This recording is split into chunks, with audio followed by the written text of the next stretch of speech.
Y yo sé que todos los que tenemos aquí liderazgo hemos sido procesados desde niños.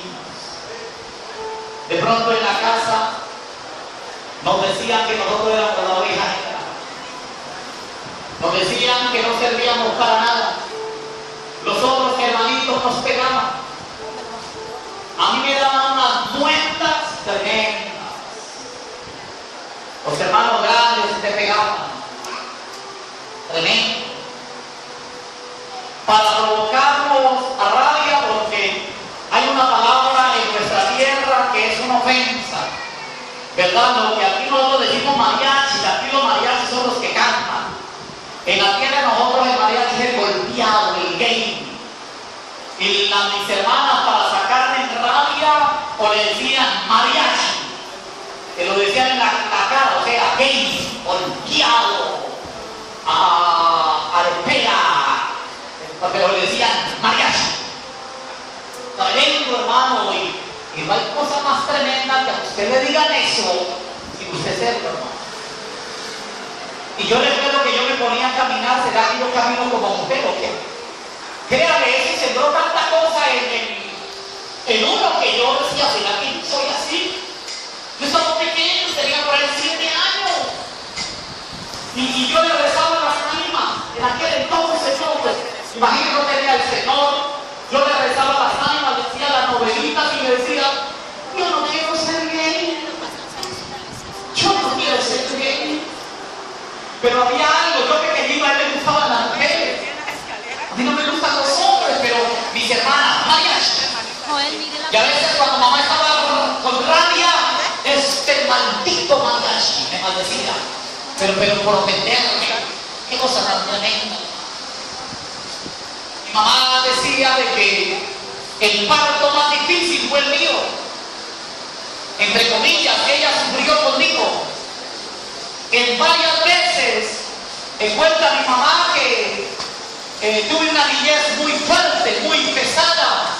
Varias veces con intento de morirme, pero Dios es bueno. Por lado y lado el diablo me quería dañar. Pero había una palabra desde el vientre de mi madre, desde el vientre de tu madre, mi embrión vieron tus ojos. Y Jehová cumplirá su propósito en mí. Tu misericordia, oh Jehová, es para siempre. Y aquí estamos sirviéndole al Rey de Gloria. El diablo no pudo con nosotros. Y uno de los más grandes reyes, si usted estudia la biografía, la antropología, el perfil psicológico de David, era un hombre muy sufrido. Pero había algo que marcaba la diferencia. Dios estaba con él. Dígale a su vecino, Dios está conmigo. Y si Él está conmigo, ¿quién contra él? El Señor está conmigo. Él está contigo. Varias veces Saúl trató de matarlo con una lanza. ¿Lo han leído? Y él se escabullía. Y algo que yo admiro de David, que David tocaba el arpa, pero no perdía a Saúl de la mirada. O sea, nunca le daba la espalda porque Saúl era malo, estaba endemoniado. ¿Cuántas veces nos ha tocado a nosotros así? Estar al lado de la persona y uno piensa, este man con esa cara de ladrón que tiene, Dios mío. No tiene que agarrar la pica, este man me quiere hacer algo. A veces nos toca así, no sé a cuánto les ha tocado así. Dice la Biblia que se fue para la cueva de Adulán y allí le llegó lo peor.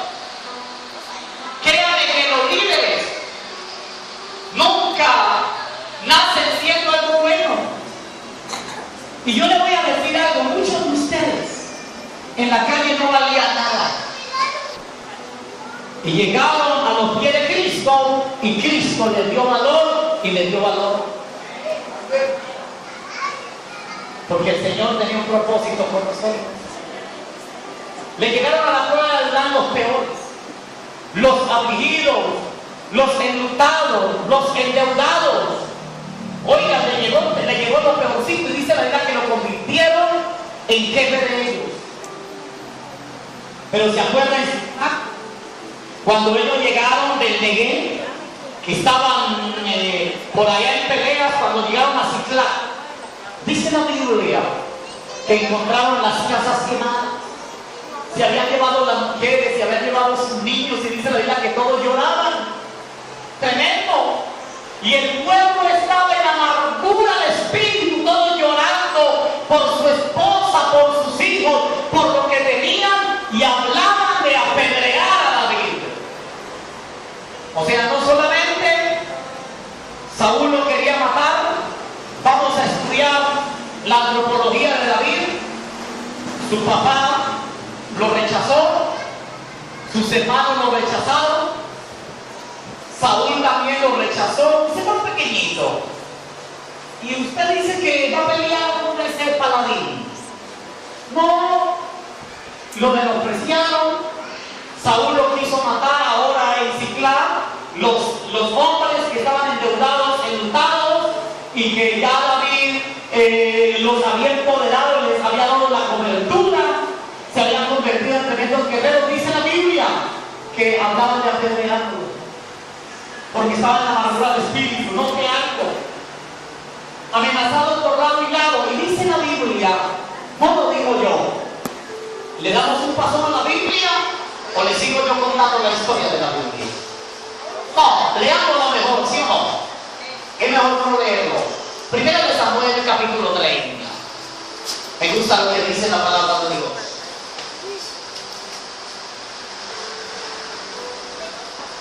Primero de Samuel, capítulo 30. Mire lo que dice la Biblia.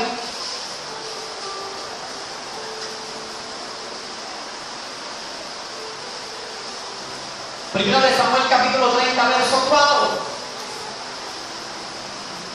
Qué tremendo cuando la gente que está con uno le voltea la espalda. Qué tremendo cuando el esposo le voltea la espalda a la esposa. El esposo le voltea la espalda a los hijos. Tremendo, es duro. Qué tremendo cuando los líderes le voltean la espalda al pastor, o los líderes le voltean la espalda a su líder. Es duro.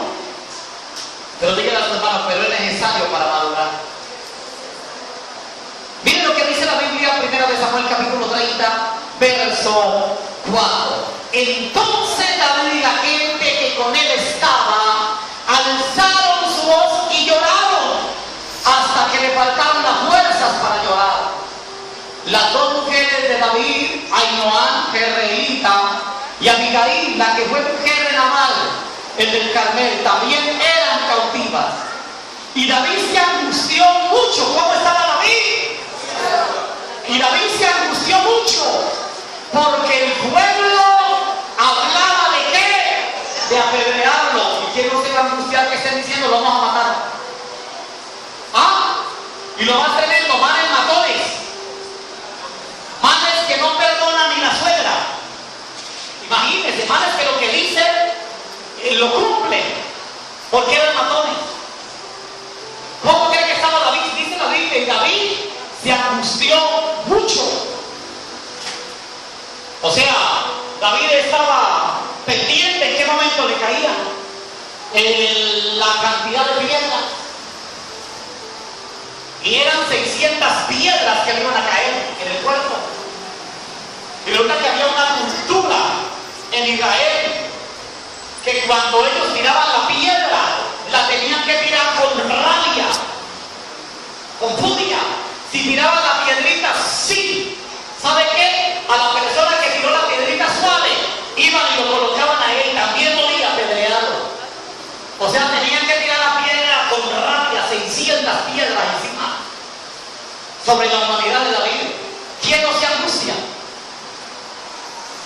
¿Cómo estaba David?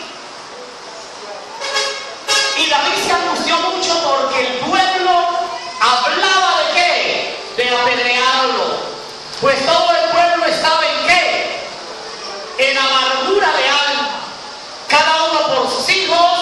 y por sus hijas. Mas David se fortaleció en Jehová su Dios.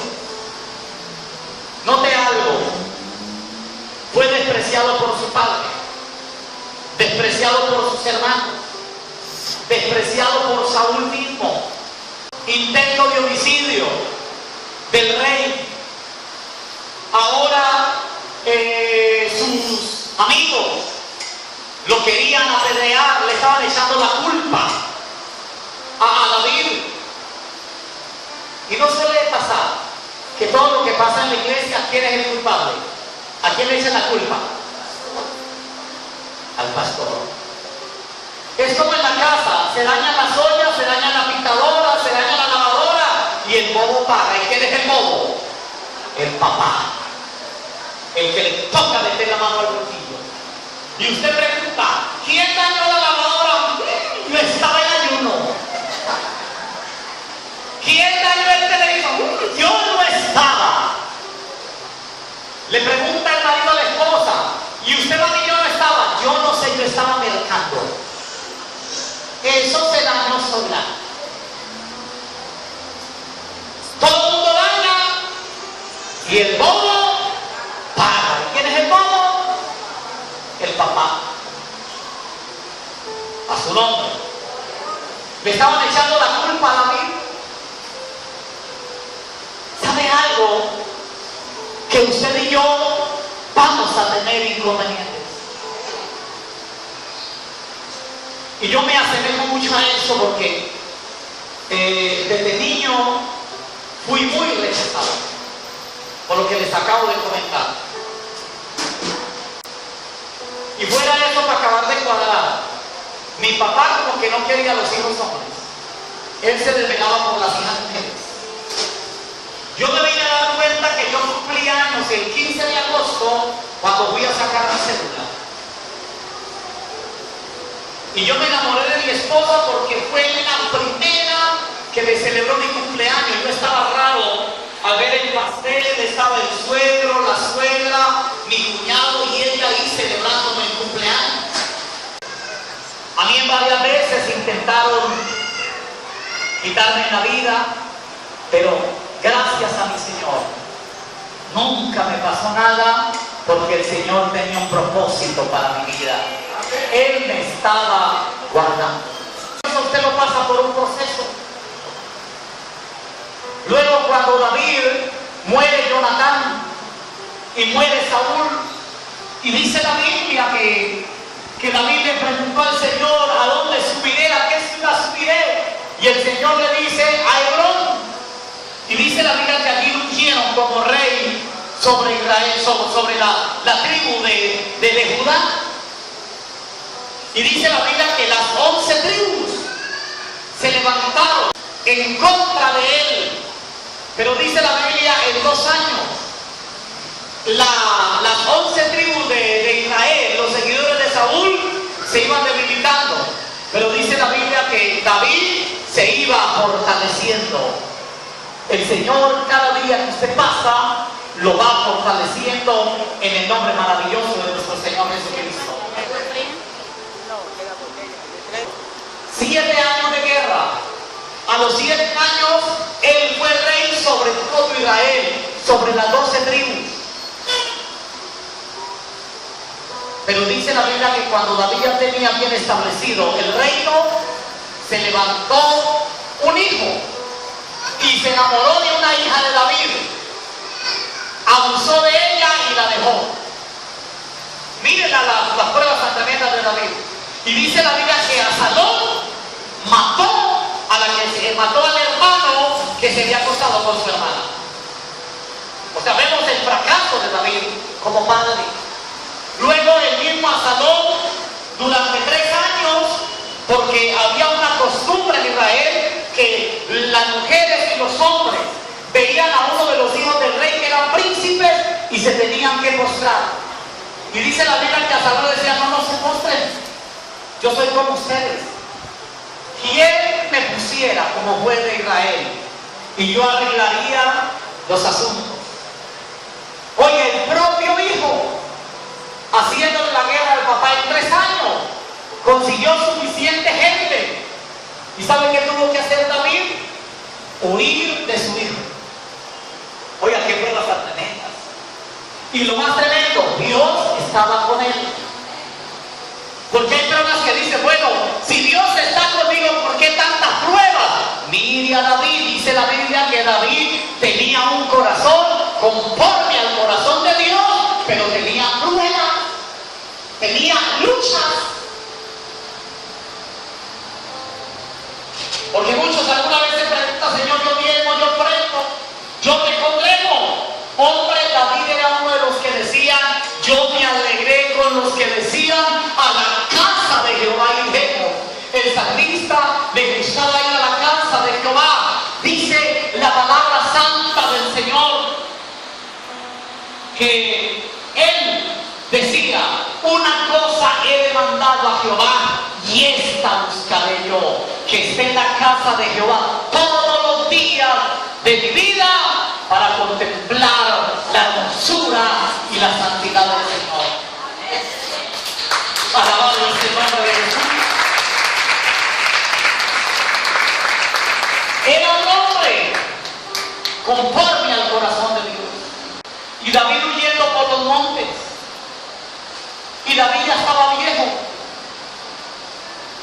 Pero a pesar de que David era viejo, Dios había colocado alrededor de David un poco de gente que lo apoyaban a él. Ahí Dios demuestra de que Dios está con nosotros. Por todos lados las pruebas de David, aún en lo último, dice la Biblia que una de las mujeres de David iban a consagrar a un hijo de ellos como rey de Israel. Y Betsabé tuvo que ir a decirle a David, ve y unge, monta a Salomón en la mula y cuadra escuadras para que todo el mundo grite de que Salomón es el rey. El diablo quería truncar la palabra que Dios le había dado a David, porque Dios le había dicho a David que de sus lomos se sentaría eternamente y para siempre en el trono, que nunca faltaría nadie en su trono.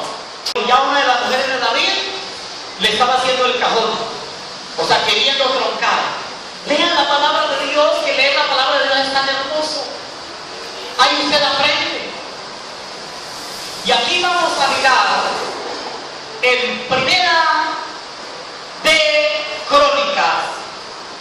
Primera de Crónicas, capítulo 29. Para que ustedes miren cómo era el corazón de este hombre. Primera de Crónicas, capítulo 29. Si usted ya llegó, me dice. ¿Qué dice la Biblia? Primera de Crónicas, capítulo 29, verso 17. Para que ustedes se den cuenta de que los hombres y las mujeres justas también pasan por el proceso. Los hombres y las mujeres justas también tienen pruebas. Mire el corazón de David. Primera de Crónicas, capítulo 29, verso 17. Yo sé, Dios mío, que tú escudriñas ¿qué? Los corazones, y que la rectitud te agrada. Por eso yo, con rectitud en mi corazón, voluntariamente te he ofrecido todo esto. Y ahora he visto con alegría que tu pueblo reunido aquí ha dado para ti espontáneamente. ¿Cómo era el corazón de David? Era un hombre recto, era un hombre temeroso. David no se había apartado de los caminos del Señor. Pero ¿por qué tanta prueba? Muchos se preguntan, pastor, ¿y por qué me han venido pruebas? ¿Cuántos les están pidiendo al Señor cosas grandes? A ver, levánteme la mano. Los que le están pidiendo al Señor cosas grandes. Ah, usted le está pidiendo al Señor cosas grandes. También, ¿qué le está diciendo?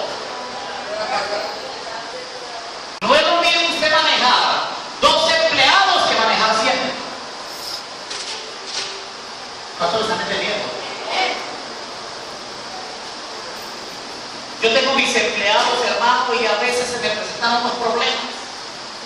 Dios mío. Nada más para la muestra de un botón. Tenía un contratista construyéndome un edificio en el poblado campestre. Él venía todos los sábados por la plata para los trabajadores. ¿Y sabe qué le decía? El patrón no me dio la plata completa. ¿Y sabe qué? Cogí y los arreglaba como él quería. Y yo dándole la plata para que pagaran los trabajadores.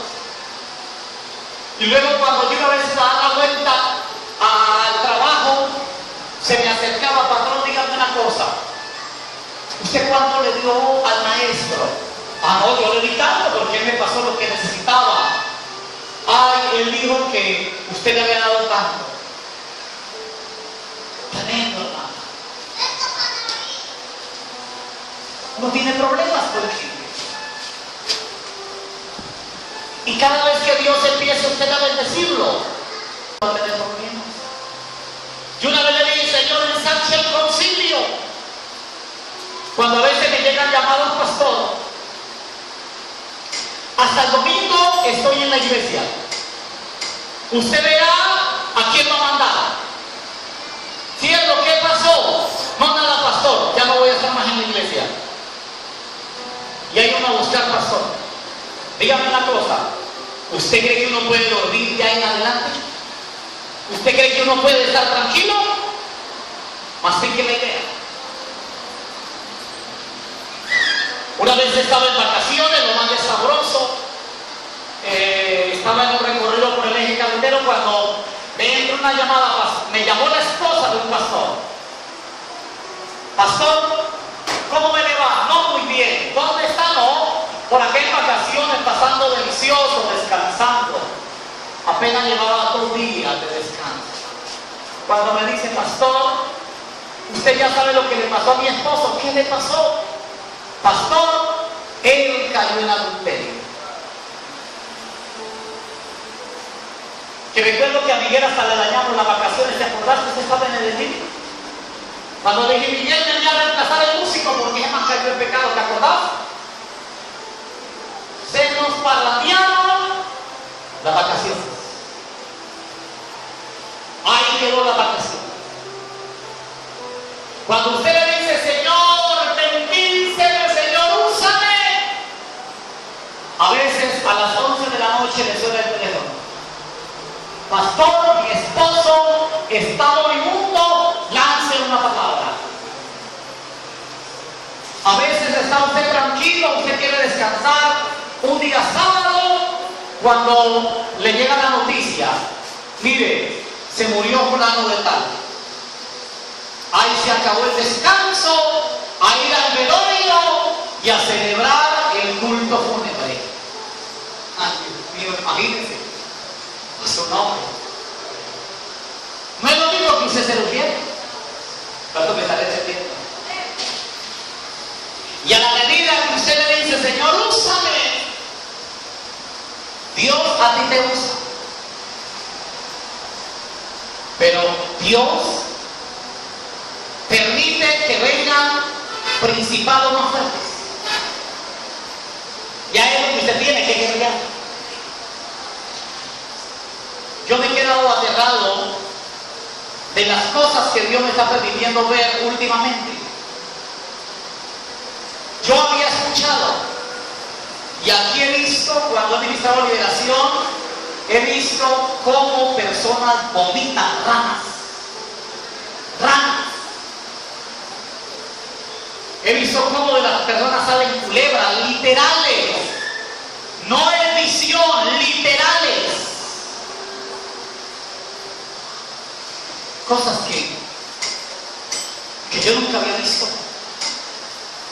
Pero porque yo cada día le digo: Señor, ensánchame la unción, bendíceme. Estos días me llamaban de Italia, una mujer que fue santera, que le ha dicho los otros santeros: escuchen en Italia, escuchen al pastor Ramón, que ese hombre sí tiene poder, escúchenlo. Y ella como santera empezó a escuchar. Oiga, los santeros, ¿sabe usted que los santeros a usted lo escuchan también? Porque los brujos quieren saber qué es lo que usted sabe. ¿Y sabe qué me decía esta santera? Me decía, y yo escuchándolo a usted caído tanto espumarado, revolcándome en el piso, escuchando el programa, y he sido libre. Y hoy en día ya me estoy congregando. Oiga, tremendo, iglesia. Anoche me llamó una señora de Italia y a las 7 de la noche y empezó a contarme sus problemas y la forma como el Señor le ministra a través del programa de radio. Usted le dice al Señor, úsame, y Dios a usted lo usa, pero Dios a usted le permite ver cosas. Porque es necesario que usted y yo pasemos por ese proceso de formación. Imaginen las cosas que les han tocado ver a otros siervos que de pronto nosotros no la hemos visto. Por lo menos en Haití y en África, un muerto raro. Se muere una persona y ellos lo están comprando. Lo pagan. No hay necesidad de comprar mortaja. O el ataúd, ¿no? Antes le pagan. ¿Y sabe qué hacen los brujos? Le meten un zombie, un espíritu zombie, y lo ponen a trabajar, o lo ponen a servir, a preparar los alimentos. O sea, ahí se ahorra la empleada. Y es un demonio el que los atiende a través de una persona. Llama zombies. No sé si ustedes han escuchado esto. Imagínense que usted llegue a un lugar de esos y si usted no tiene discernimiento, que un zombie lo atienda a usted. Como ya ha pasado a muchos predicadores. Dios le permite a uno ver cosas y lo hace pasar por cosas porque es necesario pasarlo por ese proceso. Cuando usted se gradúa en una carrera profesional, para usted darlo en el carnet profesional que lo acredita como médico, como instrumentista de cirugía, ¿sabe qué hacen? A usted lo mandan a hacer un rural, un año. Y ya después de que usted haga esto, viene y presenta sus actividades, lo que usted hizo, y ya le dan a usted su carnet como un profesional y puede oficiar. Pero será que una persona que llegue a quinto de bachillerato o a 11 de bachillerato, ¿será que le van a dar un carnet profesional? No. Hay que ir a la universidad. Hay que presentar unos talleres, hay que presentar una tesis, hay que estudiar mucho, hay que hacer mucha investigación para usted llegar a ser lo que usted quiere ser. O sea, entre comillas, pasar por un proceso. ¿Será que usted me está entendiendo? Cuando usted es joven y usted no tiene hijos, usted dice, ay, papá sí que es cansón, mamá sí que es cansona. ¿Qué viejos tan aburridos, tan anticuados? Ya cuando usted es padre, ya usted empieza a cuidar a su hijo. Uy, son las 10 de la noche, ¿qué pasa que mi muchacha no ha llegado? ¿Qué pasa que mi muchacho no ha llegado? Y ya la madre está sentada en la mecedora, esperando que su hija llegue, esperando que su hijo llegue. Lo mismo que hacía su mamá. Yo recuerdo que la otra vez cuando yo me estaba formando como hombrecito, me iba para un festival y yo llegaba con mi hermano Carlos, llegábamos por a las 3, 4 de la mañana y yo entraba despacito cuando mamá por ahí gritaba, ¿qué es esa demora? Y nosotros diciendo, mamá debe estar roncando. Cuando sus hijos salen a la calle, los padres muchas veces no descansan. Y uno entiende a los padres cuando uno ha pasado por el proceso de padre.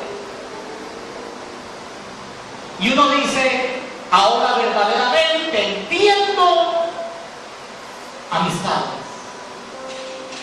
¿Cuántos mensajes te tienen? Y a lo último uno termina siendo amigo de los padres. Porque ya la muchacha que ya tiene hijos, ya sabe de que tener un hijo no es fácil. Criar un hijo no es fácil.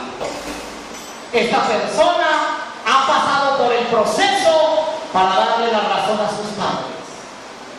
Porque muchas veces no sabemos dar la razón. Una vez mi esposa, yo le dije a mi esposa, cariño, hacer unos masajes, porque aquí entre uno con dos cultos. Ahora usted no entiende, yo sé que usted no me entiende. Yo sé que me van a decir, el pastor nos va a decir chacha. Vea, yo salgo ahorita de empacar el cuchara, cansado. Ahorita me invitaron a un almuerzo y yo por eso el día domingo no le hacía invitaciones a nadie. ¿Sabe por qué, hermano? Porque yo bien cansado, ¿yo qué voy a disfrutar? A mí invíteme un lunes, un martes, un día de semana, o un sábado, pero un domingo, no. Cada ratito me dicen, pastor, vamos para Ginebra, vaya usted, hermano. Yo me voy, pero a descansar. No es que por la noche tengo otro culto en el distrito. Y cuando uno entrega el culto en la noche, en la paz, cuando están cantando cuál grande ser, ¿saben cuál es mi oración? A las 9 de la noche, Señor, gracias porque me ayudaste a cumplirte en el nombre de Jesús. Y uno llega a la casa, hermano, que usted coloca las almohadas y usted coloca los pies encima de la almohada. Desde la cabeza hasta la planta de los pies, como que a usted le hubiera dado la ropa. Y una vez le digo, cariño, haciendo unos masajes, estoy cansado. Cuando ella muy descaradamente, ¿cansado de qué? 2 cultos. Hablé en 1 hora y en el otro otra hora y está cansado. Mira, estoy cansado, me duele el cuello, la espalda, los brazos, las piernas, todo me duele. De gallina. Ay, hermano, y una vez la puse a predicar. Yo estaba en una campaña y dije, cariño, predicar los 3 cultos. Los 2 cultos en el norte y el culto en el distrito. Ay, cuando yo termino mi campaña por la noche, la llamo a la casa y digo, la muñeca, ¿cómo está? Estaba en la cama, cansada. Y yo le dije, muñeca, ¿y cansada de qué? Oye, ¿cansada de qué, hija? ¿Sabes qué me dijo? Cariño, ahora sí te entiendo, eso es muy puro. Yo sé que ustedes dirán, ay, eso, ser pastor no cansa. Bueno, después hablamos. Después hablamos. Y usted me dará la razón. Porque es necesario uno pasar por qué? Por el proceso. Y a través del proceso usted madura. A través del proceso usted crece. A través del proceso usted se levanta en fe. Alabado es el nombre de Jesús.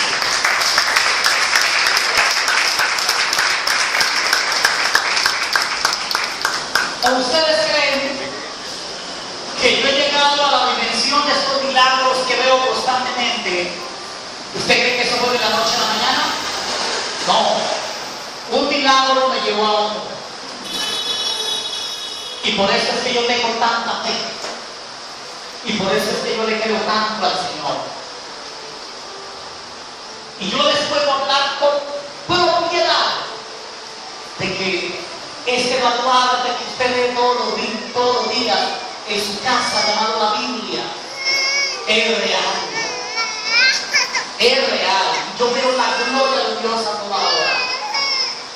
Y cada vez que Dios me está pasando por un proceso, yo le digo, Señor, viene otra dimensión. Viene algo grande en el nombre de Jesús. Pastor, ¿por qué David pasó por tantas cosas? Porque David abría la boca tan grande como usted dijo. ¿Cuánto le están pidiendo al Señor? Señor, dame un buen negocio. Levante la mano. Quiere decir que usted le está diciendo, Señor, yo quiero tener problemas con la gente. Porque no se extraña el empleado, usted gritando a alguien y que ya el empleado no venga. ¿Ya usted qué? Se preocupa. Ya usted lo va a echar. No, está bien. Usted me echa, pero ¿cómo vamos a arreglar? Fíjese, ¿es así o no es así? Cosas que antes no tenía. Y vamos a mirar a de la Biblia, por eso en el Salmo capítulo 21. Por eso es que el salmista David le pasaron tantas cosas, porque él abría la boca tan grande como usted y como yo. Mire lo que dice la Biblia en el Salmo capítulo 21. Todos llegaron verso 1. Salmos capítulo 21, verso 1. Lo vamos a leer hasta el verso 7. Salmos capítulo 21 del verso 1 al verso 7. Dice la Biblia: el rey se alegra en tu poder, oh Jehová, y en tu salvación, ¿cómo se goza? Le has concedido el deseo de su corazón y no le negaste la petición de sus labios. Hasta ahí todo va bien. Pero mire el verso 2. Lo que él pedía. ¿Qué dice la Biblia? Le has concedido el deseo de su corazón y no le negaste la petición de sus labios. Verso 3. Porque le ha salido al encuentro con bendiciones de bien. Corona de oro fino has puesto sobre su cabeza. ¿Qué le decía el salmista David? Señor, yo quiero corona de oro fino en mi cabeza. Quiero vivir como rey. Quiero que me traten como rey. Pero él no pidió los problemas que tenía un rey y le venían. Ahora el verso 4. Vida te demandó y qué, y se la diste. La dura de días eternamente y para siempre. Grande es su gloria en tu salvación. Honra y majestad has puesto sobre él, porque lo has bendecido para siempre. Lo llenaste de alegría con tu presencia, por cuanto el rey confía en Jehová y en la misericordia del Altísimo no será movida. Él le dijo, él le demandó vida eternamente y para siempre. Lo que él le dijo: Señor, yo te pido que de mis lomos se levante el Salvador, alguien que no muera, porque dice la Biblia: vida te demandó y se la diste, largura de días eternamente y para siempre. Como que quiero decir: Señor, yo quiero que de mis lomos nazca el Mesías. O sea, este hombre le estaba pidiendo ¿qué? Cosas muy grandes. Y lo más tremendo, el Señor no le negó la petición de su nombre. Y por eso vemos que el ministerio de nuestro Señor Jesucristo fue un ministerio de mucha bendición, de mucha multitud, pero de muchos problemas y de oposiciones. Pero hay algo hermoso. Cristo vino vencido y está sentado a la diestra de la majestad en las alturas, eternamente y para siempre, y dentro de poco vendrá por una iglesia victoriosa, como tú y como yo, que lo estamos esperando. Alabado sea el nombre de Dios. Aleluya. ¿Por qué a veces nos vienen tantos problemas? Porque a veces pedimos cosas muy grandes. Cosas grandes prueban tanto. No lo estoy desanimando. No pidan cosas grandes, porque nuestro Dios es grande. Pero te estoy preparando que si usted le pide al Señor cosas grandes, te van a venir problemas grandes. A su nombre. No es lo mismo usted manejar 2 empleados que manejar 100. ¿Tanto me están entendiendo? No es lo mismo manejar una célula o casa de oración que manejar una iglesia. No es lo mismo predicarle a gente nueva que predicar a gente formada, gente que ya sabe, gente con un paladar exquisito. Yo cuando contrato a una empleada, lo que primero le digo: ¿usted sabe cocinar bien? ¿Qué sabe hacer? ¿Sabe planchar bien? ¿Es aseada? Yo les pregunto eso. Porque nos ha tocado sacar empleadas que cogen y prueban el tinto con la cuchara, meten azúcar y vuelven y la meten allá. Reprueban ya. Y prueban nos ha tocado esa por cocina. Entonces ya como uno sabe, ¿verdad? Uno ya sabe, uno ya tiene un paladar, no es como boquisabroso, ¿verdad? Yo sé que ustedes son boquisabrosos.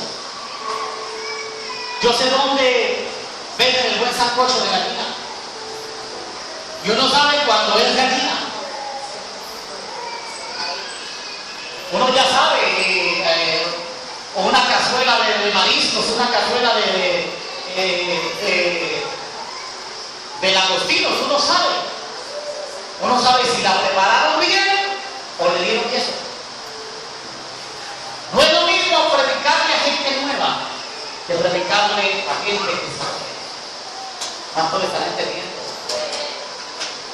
Y cuando usted le predica a gente que sabe, usted se tiene que exigir más para quedar bien ante esa gente que Dios a usted le está enviando y presentarle bien la palabra de Dios. ¿Cuánto me están entendiendo? No es lo mismo aquí los músicos de acá cantar con ustedes, o que los inviten a tocar al ritmo. Al lado de Ivy Rosario, Marco Luis y todos estos cantantes famosos, no es lo mismo. ¿Será que usted me está entendiendo? Cada vez que yo le digo: Señor, engrandece el concilio, a mí a veces estoy descansando cuando me entra una llamada: pastor, quiero que hay una reunión ahora, me quieren sacar de la iglesia los líderes, pastor. Y allí digo: hija, tengo una reunión que salió del sueño. Ahí mismo ducharme, vestirme la camioneta y a irme a solucionar el problema en la otra iglesia. Ni siquiera en la iglesia de uno. ¿Cuánto me están entendiendo? Tremendo. No es lo mismo pastorear 2 pastores que pastorear varios. Le salen a uno con unas galácticas, le salen a uno con unas revelaciones todas raras. Estoy hablando de pastores, no de ovejas, sino de pastores. Una vez fuimos a un ayuno de pastores de palabra de fe.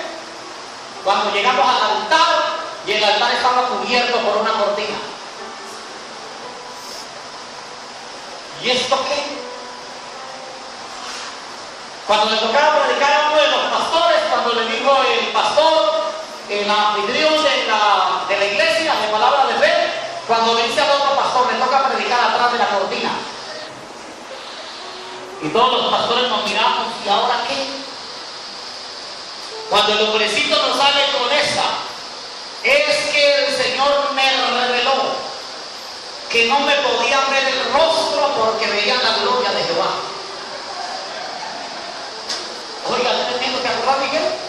Que si entre cortinas le salen a uno con unas raras, cuando hicimos la reunión me tocó decir al pastor, mira, siervo, hágame el favor, quítese un poco de cortinas, eso es una herejía, eso era para el tiempo antiguo y solamente fue para Moisés en un momento de gloria que Dios le dijo que él se tuvo que cubrir el rostro. Pero eso ya no cala. Y le dije, lo coge uno de los pastores que no nos quieren a nosotros y ya nos quitan de secta. Ya no van a decir que es el pastor fulano de tal, no. Esas iglesias de palabra de fe. Ahorita que fue uno. ¿Y sabe qué me tocó hacer con el hombre? Siervo hasta hoy. No te quiero ver más en el concilio. Me tocó sacarlo de la iglesia. ¿Usted cree que es fácil? Pero así es.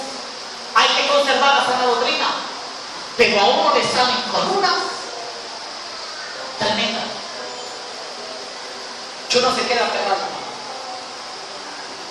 Pero lo bueno es el Dios del cielo que nos ayuda. Y uno tiene que orar con mucha sabiduría. Uno tiene que orar con mucho entendimiento en el poder de la palabra. ¿Cuánto me están entendiendo? Ser pastor no es fácil, pero tampoco es imposible. Esto demanda mucho. Pero servirle al Señor es una tremenda bendición. Y dígale al Señor, úsame cada día más y más. Pero pues usted ya sabe. Porque hay parejas que dicen, abren la boca diciendo, cuando yo me case quiero tener 4 hijos. O quiero tener 6. Antes de usted abrir la boca, hermano, vaya a la farmacia y pregunte cuánto vale un tarro de leche. ¿Cuánto vale la paca de pañales? A su nombre. Antes de engendrar los 4 hijos, usted tiene que prepararse. Creo que primero tener su casa propia, porque hay dueños de casas que no le alquilan con niños. ¿Han escuchado eso? Y son problemas. No estoy diciendo de que los hijos son un problema, sino que es que a veces nosotros llenamos la boca diciendo tantas cosas. Ñeñe dice, yo voy a ser muy millonario. Lo estamos impresos. Pero para ese muy millonario, hermano, le toca pensar mucho y trabajar mucho. Díganme amén, así le duele, hermano. Padre, hoy he predicado tu palabra.